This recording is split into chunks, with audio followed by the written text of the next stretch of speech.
ఇది పార్ట్ 2 అనమాట of my review of this Sankranti back to back films. Actual Sankranti అయిపోయి చాలాసేపు అయింది. ఇప్పుడు ఎందుకు అంటే నేను చాలా బిజీగా చదువుకుంటుండే.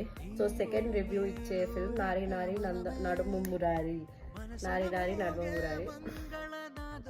యాక్చువల్లీ ఈ ఫిల్మ్ మా వేరే ఫ్రెండ్స్ చాలా బాగుందని వెళ్ళాను. But I genuinely personally felt comedy అనేది నాట్ క్లీన్ కామెడీ. అంటే నాకు తెగ ఫుల్ కామెడీ అనిపించింది, కొంచెం ఫుల్ జోక్స్ అట్లా. It's a good film only, worth watching. Time pass అయిపోయింది అన్నట్టు అనిపించింది.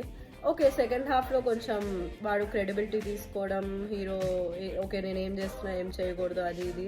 The dad character is fun, full on fun. ఆ నరేష్ గారి character was very funny character. ఆయన ఒకటి పెట్టి కొంచెం కామెడీ అట్లా పండించారు. It's a good film, one time watch. మీరు ఖాళీగా ఉన్నారు, నేను ఒక సినిమాకి వెళ్ళాలనుకుంటున్నాను.